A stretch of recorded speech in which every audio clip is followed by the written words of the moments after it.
let's go into autism and autistic disorders. There is no cure for autism, and we are trying to find out what causes it, and I'll explain why. Now, there's been a big push for autism awareness, and if you guys have seen those little magnetic stickers that go on the back of cars, and it says autism awareness with little puzzles being put together, there's a lot of autism awareness nowadays because autism used to go undiagnosed before we started diagnosing it in the early 90s, and even before that in the early 80s. But it really hasn't gotten a big push in terms of marketing, in terms of we have to diagnose this early. Same thing with ADD, attention deficit disorder. Before, we just thought that kids were stupid, or kids were dumb, or they were just too hyper. But now we're actually diagnosing disorders and treating it. So, with autism, autistic disorders are like a mild version of mental retardation. Now, it doesn't mean that your child or your patient is mentally retarded. They are functioning. They can function at a certain level, but just like any diagnosis, you have a small, medium, large, or extra large problem. So there's different stages. Now, your test for nursing really depends on your teacher if she wants to test you on all that information. But honestly, your teachers and your school are really just there to help you pass the NCLEX. And the NCLEX, from all the 3 books that we are using to help put this together, we have included the 3 diagnostics in terms of what you have to know and what are the most frequent in terms of diagnosing your patients with autism. So the main thing we're looking for is developmental milestones. So developmental milestones is your patient acting appropriate for their age, okay?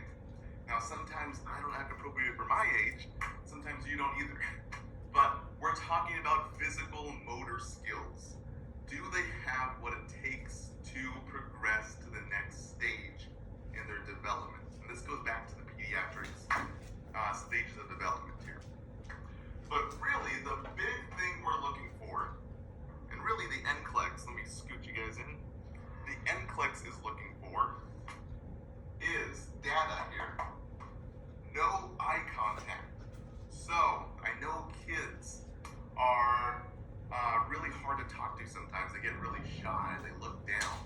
But really, when they're with their peers, they have no eye contact and they're always looking away. They don't want to look up or look at your patients or even their peers in the eyes. That is a big sign that there's a developmental issue there. So circle that, write it down. Impaired verbal communication. Now, impaired verbal communication could mean that they are not talking when they should be talking. They are saying the wrong words. They are repeating sounds. That is a big one. Okay? Another one is injuring themselves. They are causing self-mutilation to get attention. If they are doing something, well, if they don't get their way, they're going to hurt themselves. Now, this is not all the time, and this is not 100% of the time, but these are the main diagnostics that we look for when diagnosing autism. And usually, it happens around 3 years old. Because 3 years old, we're making those big developmental milestone changes and developing very quickly, going into kindergarten from preschool, those kind of things, okay? So early diagnosis is the priority here, but honestly, guys, it's really, really hard. 3 years old, to diagnose someone with autism if they're developing a little late. For instance, Albert Einstein, if you guys research it, he didn't talk till he was 4 years old. Doctors and everyone was saying that he's going to be a mute, or he's mentally retarded, or he's underdeveloped.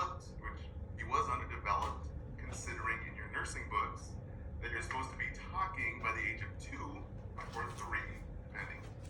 But the thing is, guys, this is how we diagnose things.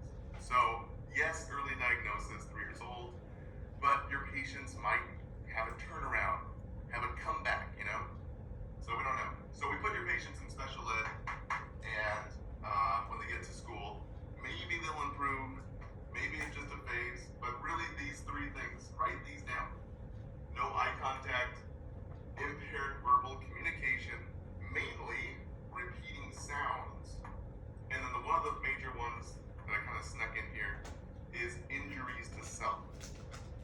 Now, what do we do as nurses? What do we do as a medical field? Well, we send them to special ed in the school system, and my mom was a kindergarten teacher for 30 years now. She was actually my kindergarten teacher when I was little. So it's kind of cool. But, here we go.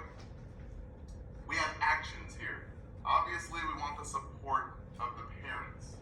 And you guys are probably sitting there in front of your computer right now thinking, well, yeah, no, duh.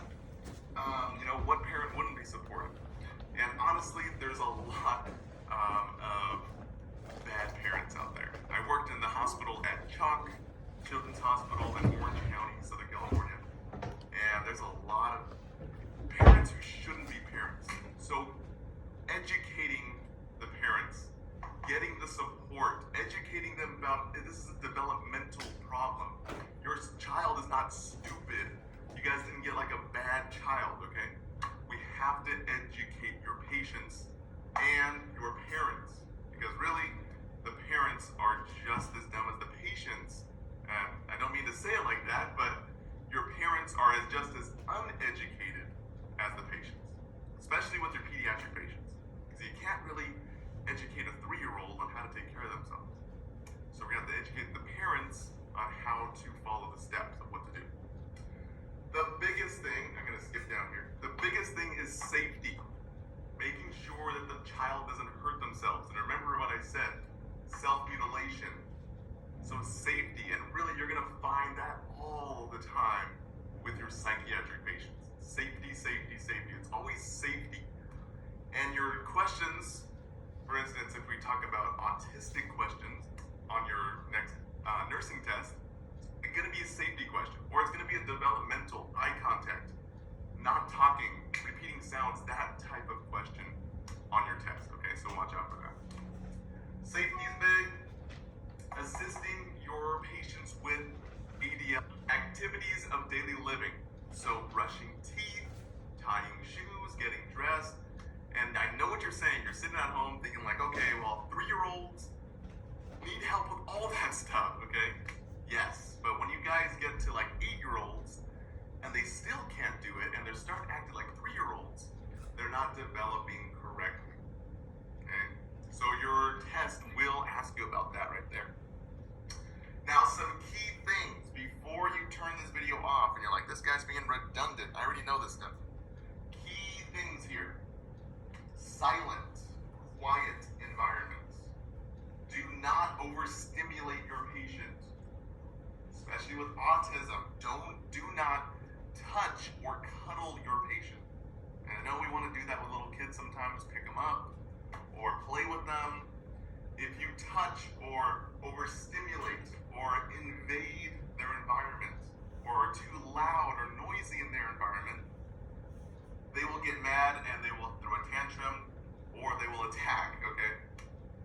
They love routines. If something is not routine, they are not going to want to do it. Great example is airfare or flying on a plane. American Airlines actually just launched a new program where they have kind of a mock model of an airplane, and they invite all mentally retarded patients as well as autistic disorder patients to have a kind of mock entrance to a plane. And everything's just set up the same.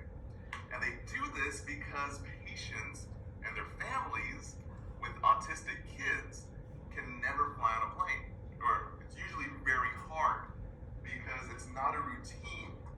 So trying to get that little autistic child onto a plane almost impossible. If you get them onto the plane, they're going to be screaming their brains out, and none of the other passengers